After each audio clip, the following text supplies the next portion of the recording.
আসসালামু আলাইকুম প্রিয় দেশবাসী। প্রতিবেদন। পশ্চিমবঙ্গে পরিবর্তনের আভাস, জয়ের পথে শুভেন্দু অধিকারী। রাজনৈতিক সীমানা মানচিত্রকে ভাগ করতে পারে, কিন্তু আদর্শ ও মানুষের ভালোবাসাকে কখনো আলাদা করতে পারে না। পশ্চিমবঙ্গের চলমান নির্বাচনের ফলাফলের ধারা নতুন এক রাজনৈতিক বাস্তবতার ইঙ্গিত দিচ্ছে। সর্বশেষ প্রাপ্ত ট্রেন্ড অনুযায়ী বিরোধী নেতা শুভেন্দু অধিকারীর নেতৃত্বে বিজেপি সংখ্যাগরিষ্ঠতার দিকে এগিয়ে রয়েছে। ফলে রাজনৈতিক বিশ্লেষকদের অনেকেই মনে করছেন তিনি মুখ্যমন্ত্রীর দৌড়ে এগিয়ে আছেন এবং রাজ্যে নেতৃত্বের পরিবর্তন ঘটতে পারে। এপার বাংলা থেকে তার প্রতি শুভেচ্ছা ও অভিনন্দনের বার্তা জানাচ্ছেন অনেকেই। একজন লড়াকু ও দৃঢ়চেতা নেতা হিসেবে তার রাজনৈতিক অবস্থান সমর্থকদের মাঝে আশার সঞ্চার করেছে।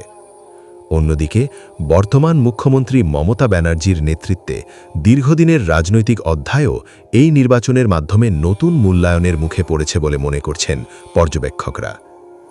বাংলাদেশের মহান নেতা শেখ মুজিবুর রহমানের আদর্শ, সত্য, ন্যায় ও জনগণের অধিকার আজও দুই বাংলার মানুষের কাছে অনুপ্রেরণা। এই বিশ্বাস থেকেই অনেকে মনে করেন জনগণের সমর্থনই শেষ পর্যন্ত নেতৃত্ব নির্ধারণ করে। চূড়ান্ত ফলাফল ঘোষণার অপেক্ষায় থাকলেও বর্তমান ধারা পশ্চিমবঙ্গের রাজনীতিতে সম্ভাব্য পরিবর্তনের স্পষ্ট বার্তা দিচ্ছে। ভিডিওটা শেয়ার করে সবার মাঝে ছড়িয়ে দিন। পেজটাকে ফলো দিয়ে রাখুন। নতুন নতুন আপডেট পেতে সাথেই থাকুন। সত্যের জয় হবেই ইনশাআল্লাহ।